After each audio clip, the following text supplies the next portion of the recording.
tous, je m'appelle Emmanuelle Marceau-Fortin, j'ai 16 ans et je suis la petite-fille de Godelieve de Coninck qui m'a demandé de venir vous faire la lecture aujourd'hui et j'ai rapidement accepté parce que j'avais déjà eu la chance de faire cette expérience lorsque j'étais plus jeune, puis j'avais bien aimé, donc j'ai décidé de revenir vous lire pour cette raison. Et j'ai choisi d'accentuer mes lectures sous le thème des animaux aujourd'hui parce que j'aime vraiment les animaux. Je pense qu'ils ont beaucoup à nous apporter, puis que ça peut être un sujet très intéressant pour des lectures. Donc, pour ces raisons, les lectures d'aujourd'hui vont être concentrées sur le thème des animaux. Donc, j'ai commencé par lire un article du Devoir qui se nomme Par-delà les larmes de crocodile et qui explique un peu les émotions des animaux et je le trouvais très instructif, très intéressant et j'espère qu'il va vous enrichir autant qu'il m'a enrichi lorsque je l'ai lu. On a longtemps cru que seuls les primates éprouvaient des émotions complexes comme l'empathie. Des observations nous confirment que plusieurs autres animaux appartenant à des espèces sociales manifestent de telles émotions et savent décoder les états affectifs d'autrui. Nombreux sont les animaux qui ressentent la peur, la colère, la joie, la tristesse, des émotions qui sont primitives et fondamentales. Mais savent-ils reconnaître ces mêmes émotions chez les animaux de leur espèce, voire chez les individus d'une autre espèce? Et peuvent-ils éprouver et exprimer de l'empathie, une émotion beaucoup plus complexe envers autrui? L'empathie est une émotion plus complexe parce qu'il faut avoir conscience de la douleur de l'autre. Il faut être capable d'interpréter la douleur de l'autre et savoir modifier son comportement en fonction de celle-ci. L'empathie n'est utile que pour des individus qui vivent en groupe, explique en entrevue Loïc Bolache, chercheur en écologie. Plusieurs expériences ont pu démontrer que les animaux perçoivent la douleur des animaux de la même espèce. Par exemple, lors d'une expérimentation effectuée avec 2 rats qui ont été élevés ensemble, on a pu observer que, lorsque l'un d'eux s'est retrouvé emprisonné dans une cage, l'autre est devenu très nerveux et a cherché de façon compulsive le moyen de libérer son compagnon et y a finalement réussi en soulevant une porte permettant au rat pris au piège de s'évader. Intéressant. L'observation de corbeaux et de corneilles qui se chamaillent a aussi grandement étonné les chercheurs qui ont remarqué que, lors d'une dispute entre 2 individus, les autres oiseaux qui avaient observé la scène venaient consoler le perdant une fois le conflit terminé. Dans un tel contexte, les corvidés manifestent un ensemble de comportements qu'on ne voit à aucun autre moment. Le perdant et l'observateur se frottent les becs, se les tordent gentiment et ils posent la tête sur le cou de l'autre. Les chercheurs ont interprété ces gestes bien singuliers comme des actes de consolation. Et ils ont également constaté que, lorsqu'une victime avait été consolée, elle avait beaucoup moins tendance à essayer de se venger ou à entrer à nouveau en conflit avec un autre individu que lorsqu'elle ne l'avait pas été. Un comportement semblable est adopté par les loups d'une meute, dont les interactions sont constamment conflictuelles. Une chercheuse italienne a montré qu'un conflit pour un bout de nourriture, pour un endroit où se reposer ou pour toute autre chose survenait toutes les minutes dans une meute. Moi, j'ai trouvé ça très intéressant parce que je ne savais pas que les loups, c'était des animaux qui se chamaillaient autant, donc ça m'en a appris davantage. Comme une forte hiérarchie sociale prévaut au sein de la meute, les relations entre les membres sont toujours conflictuelles et servent à réaffirmer la position sociale de chacun. Quand il y a un conflit entre 2 individus, ces derniers vont se réconcilier après quelques minutes en allant se lécher le museau et le perdant fera acte de soumission. Plus les protagonistes du conflit se réconcilient rapidement, plus leurs congénères témoins de la scène auront tendance à venir les consoler. Pour pouvoir vivre en société, ces espèces ont inventé des systèmes pour se réconcilier très vite, soit en passant par un individu tiers qui vient consoler les acteurs du conflit, soit ces derniers se réconciliant eux-mêmes. Ces parades, ces systèmes pour se consoler, constituent une vraie preuve d'empathie, explique le spécialiste de l'écologie comportementale. L'empathie vécue et manifestée par les éléphants se traduit parfois par des comportements pour le moins mystérieux et intrigants.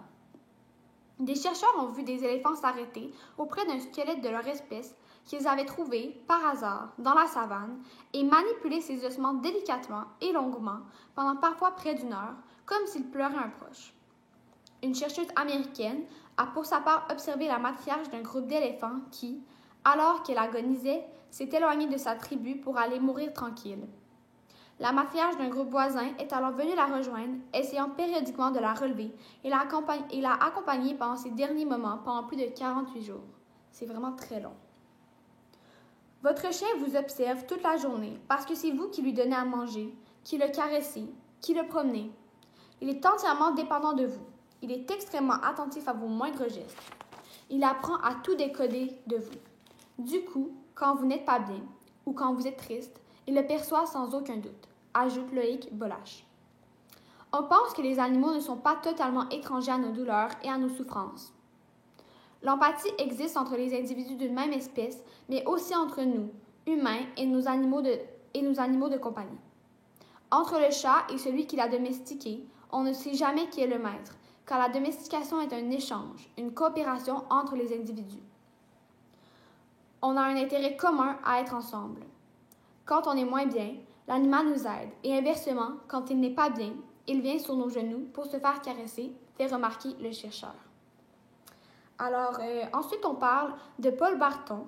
C'est une petite anecdote que j'ai trouvée en faisant des recherches sur Internet, donc je vais vous la raconter. En Thaïlande, Paul Barton, pianiste anglais, ancien musicien ayant accompagné des groupes et des chanteurs, exerce depuis 2011 son art au beau milieu de la jungle, dans un sanctuaire pour éléphants rescapés. Son objectif est d'apaiser les pachydermes, souvent vieux, malades ou pour la plupart aveugles. Certains balancent leurs oreilles au rythme de la pièce jouée. L'adage qui dit que la musique adoucit les mœurs n'a jamais été aussi à propos. Mais surtout, il n'est pas seulement valable que pour les êtres humains. Et ça, Paul Barton, pianiste anglais, l'a bien compris. D'ailleurs, il a un faible pour les grands classiques, tout comme son auditoire, d'un genre plutôt original. Il leur joue souvent du Chopin et il note même que chaque animal a son morceau préféré. Alors, j'espère que vous avez aimé cet article et que vous allez en ressortir meilleur connaisseur des émotions des animaux. Puis je l'aimais beaucoup cet article aussi parce qu'il était très instructif, puis il nous permettait de mieux comprendre pourquoi bien souvent on a un lien affectif envers les animaux. Donc j'espère que vous avez apprécié cette lecture.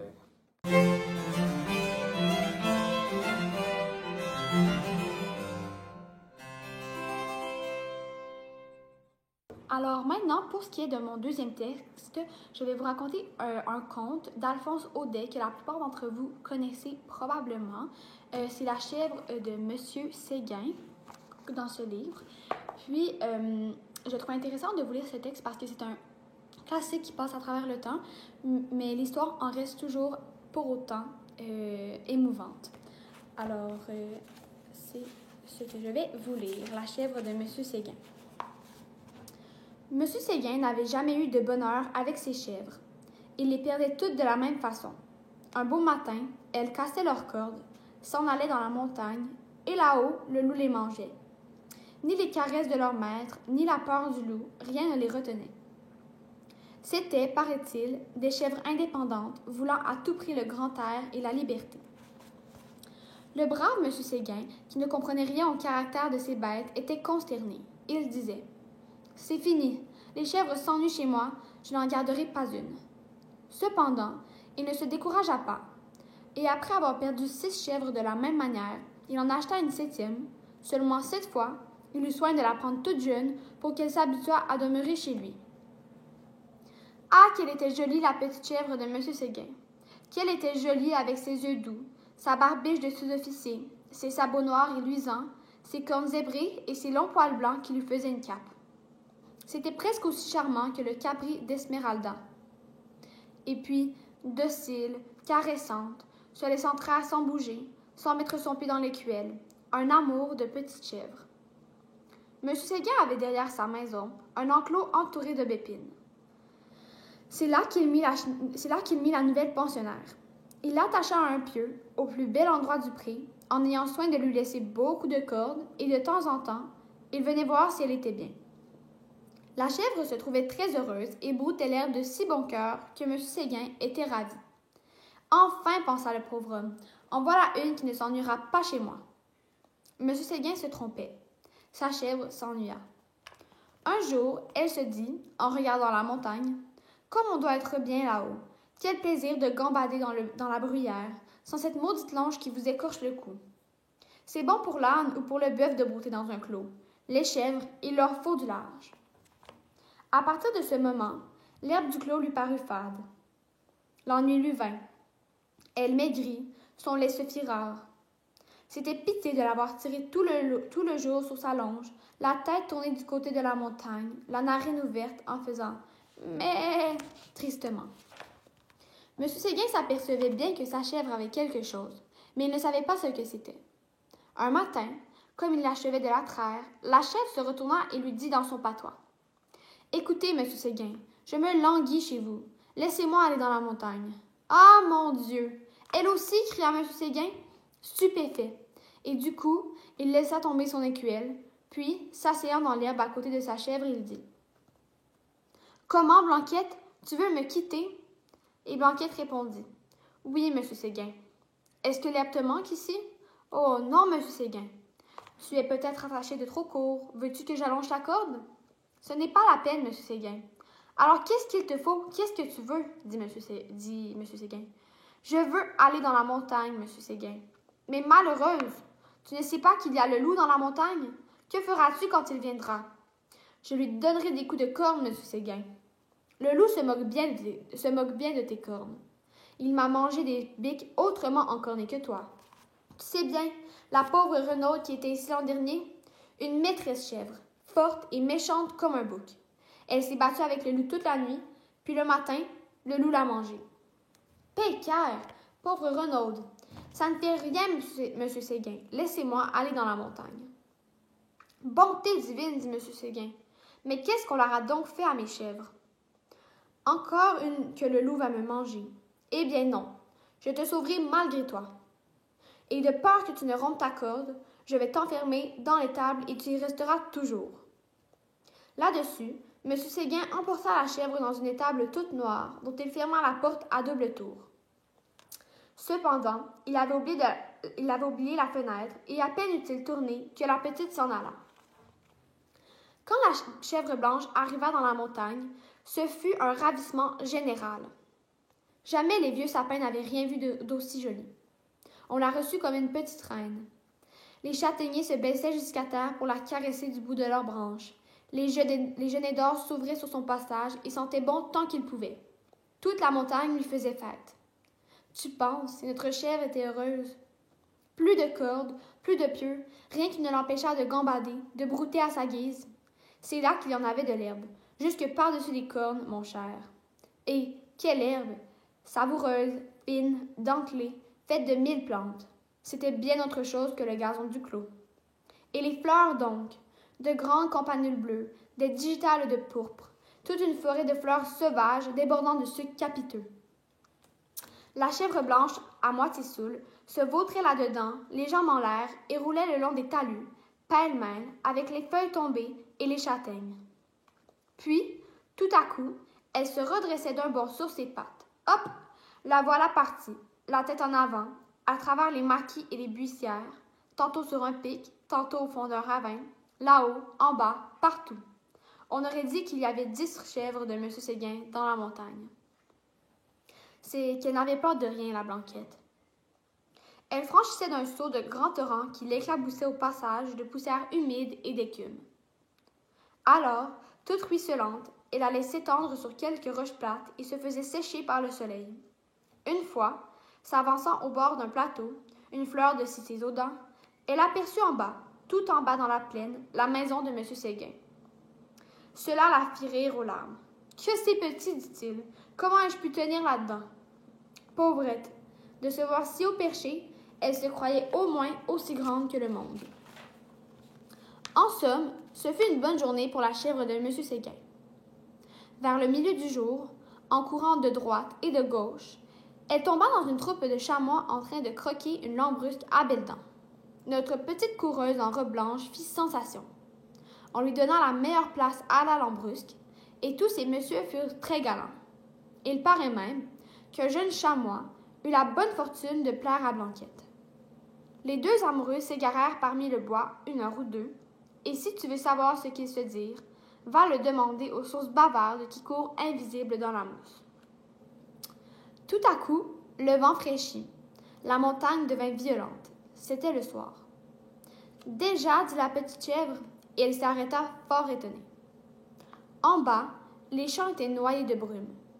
Le clos de M. Séguin disparaissait dans le brouillard, et de la maisonnette, on ne voyait plus que le toit, avec un peu de fumée.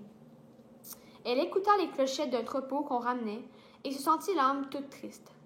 Un gerfaut, qui rentrait, la frôla de ses ailes en passant. Elle tressaillit. Puis, ce fut un hurlement dans la montagne. Ouh! Ouh! Elle pensa au loup. De tout le jour, la folle n'y avait pas pensé. Au même moment, une troupe sonna bien loin dans la vallée. C'était ce bon M. Séguin qui tentait un dernier effort. Ouh! Ouh! Faisait le loup. Reviens! Reviens! Criait la troupe. Blanquette eut envie de revenir, mais en se rappelant le pieu, la corde, la haie du clos, elle pensa que maintenant, elle ne pouvait plus se faire à cette vie et qu'il valait mieux rester. La trompe ne sonnait plus. La chèvre entendit derrière elle un bruit de feuilles. Elle se retourna et vit dans l'ombre deux oreilles, courtes, toutes droites, avec deux œufs qui reluisaient. C'était le loup. Énorme, immobile, assis sur son train de derrière, il était là, regardant la petite chèvre blanche et la dégustant par avance. Comme il savait bien qu'il la mangerait, le loup ne se pressait pas. Seulement, quand elle se retourna, il se mit à rire méchamment. « Ha ha ha ha! La petite chèvre de M. Séguin! » Et il passa sa grosse langue rouge sur ses babines. Blanquette se sentit perdue. Un moment, en se rappelant l'histoire de la vieille Renaude, qui s'était battue toute la nuit pour être mangée le matin, elle se dit qu'il vaudrait peut-être mieux se laisser manger tout de suite. Puis, s'étant ravisée, elle tomba en garde, la tête baissée et la corne en avant, comme une brave chèvre de M. Séguin qu'elle était. Non, pas qu'elle eût l'espoir de tuer le loup. Les chèvres ne tuent pas le loup, mais seulement pour voir si elles pourraient tenir aussi longtemps que la Renaude. Alors, le monstre s'avança et les petites cornes entrèrent en danse. Ah, la brave chevrette, comme elle y allait de mon cœur. Plus de 10 fois, je ne mens pas, elle força le loup à reculer pour reprendre haleine. Pendant ces trêves d'1 minute, la gourmande cueillait en hâte encore un brin de sa chère herbe, puis elle retournait au combat, la bouche pleine. Cela dura toute la nuit. De temps en temps, la chèvre de M. Séguin regardait les étoiles danser dans le ciel clair et elle se disait « Oh, pourvu que je tienne jusqu'à l'aube !» L'une après l'autre, les étoiles s'éteignirent. Blanquette redoubla de coups de corne, le loup de coups de dents. Une lueur pâle parut dans l'horizon. Le chant du coq enroué monta d'une métairie. « Enfin !» dit la pauvre bête, qui n'attendait plus que le jour pour mourir. Et elle s'allongea par terre dans sa belle fourrure blanche, toute tachée de sang. Alors, le loup se jeta sur la petite chèvre et la mangea. Fin de l'histoire. Alors, j'espère que vous avez apprécié ce conte. Puis aussi, j'aime bien la morale qu'on peut, je pense, utiliser dans plusieurs situations de notre vie quotidienne. Alors, j'espère que si vous ne la connaissiez pas déjà l'histoire, vous avez aimé la découvrir et que si vous la connaissiez déjà, vous avez aimé la réentendre.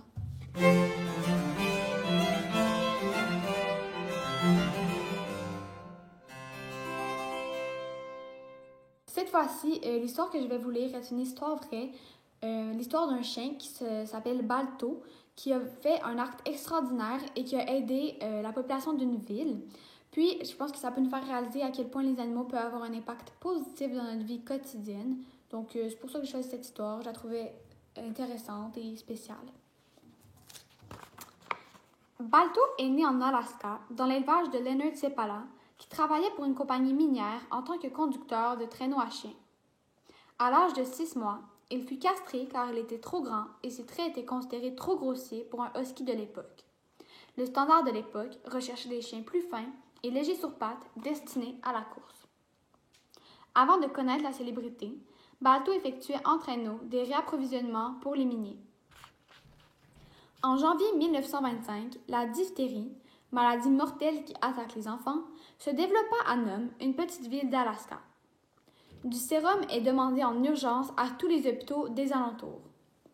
Par télégramme, les autorités apprennent qu'il en reste dans la ville d'Anchorage, à 1600 km de là. Le blizzard qui souffle en violentes rafales empêche l'acheminement par avion. Il est alors décidé qu'un train pourra transporter le sérum jusqu'à la ville de Nenana, mais pas plus loin, faute de chemin de fer. Or, Nenana se trouve encore à 1085 km de Nome. Nome, on se rappelle, c'est la ville où la maladie se développait. Et pour vous donner un repère, 1085 km, c'est à peu près partir de la ville de Québec et d'aller jusqu'à la ville de New York. Ainsi, une seule solution s'offre aux habitants. Faire l'aller-retour en traîneau grâce à un attelage tiré par des chiens. Un voyage de 25 jours en temps normal. On confia cette mission à Leonard Seppala, qui partit de Nome en direction de Nenana avec un attelage de 20 huskies dirigé par Togo, son meilleur chien de tête. Alors que Seppala était déjà en route, les autorités décidèrent qu'un relais de plusieurs attelages avait les chances de délivrer le précieux sérum plus rapidement. C'est ainsi que 20 mocheuses, les chiens conducteurs de traîneaux à neige, et plus de 100 huskies prirent part à la course. On demanda à Gunnar Kaysen, l'assistant de Seppala, dont l'équipage de huskies était dirigé par Balto, de faire partie du relais. Arrivant au dernier point de contrôle avant Nome, Kaysen trouva son remplaçant et son équipe endormis. Quelle idée de s'endormir, hein? Considérant que son équipage se comportait bien, Kaysen décida de poursuivre jusqu'à Nome. Le sérum fut ainsi livré de Nenana jusqu'à Nome en seulement 5 jours et demi. Comme Kaysen et Balto avaient parcouru la dernière partie du parcours, la presse s'empara de l'histoire et fit de Balto le nouveau héros de la nation. À la fin de l'année, une statue sculptée par F.J. Roth fut érigée à Central Park, à New York, avec ces mots « Endurance, fidélité, intelligence », ainsi qu'une inscription que je vais vous citer. Cette statue est consacrée à l'esprit invincible des chiens de traîneau qui ont transmis par relais l'antitoxine sur 600 000 de glace rugueuse à travers les eaux déloyales par les tempêtes de neige arctique de Nenana au soulagement de Nome en détresse pendant l'hiver 1925. Alors, je vais vous montrer du mieux que je peux la statue de Balto à Central Park. Donc, c'est l'histoire de Balto. Je pense que c'est vraiment inspirant de voir à quel point les animaux peuvent nous aider, nous les humains, à réaliser des tâches. Donc, j'espère que vous avez trouvé l'histoire inspirante.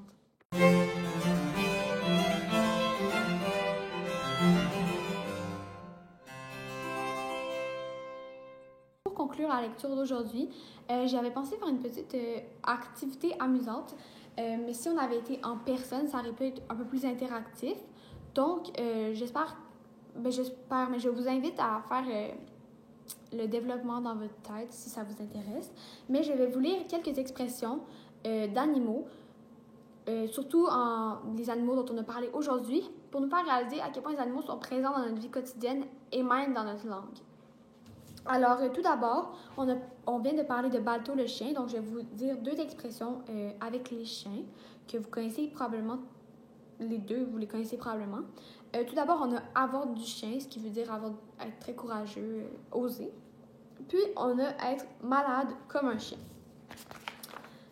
Pour les éléphants dont j'ai parlé dans le premier article, il y a avoir une mémoire d'éléphant et il y a aussi être comme un éléphant dans un magasin de porcelaine. Celui-là, on l'entend un peu moins souvent, donc je vous laisse faire la réflexion dans votre tête à qu'est-ce que vous pensez que ça pourrait vouloir dire. Ensuite, on a le loup. Et pour le loup, on a avoir une faim de loup et se jeter dans la gueule du loup. Un peu comme la chèvre de M. Séguin. Donc, en fait, c'était aussi court que ça. C'était juste pour nous faire réaliser que les animaux sont présents en tout temps avec nous. Puis, justement, dans notre langue, on s'en rend pas compte, mais on utilise tout le temps des expressions qui font référence aux animaux. C'est ce qui conclut la lecture d'aujourd'hui.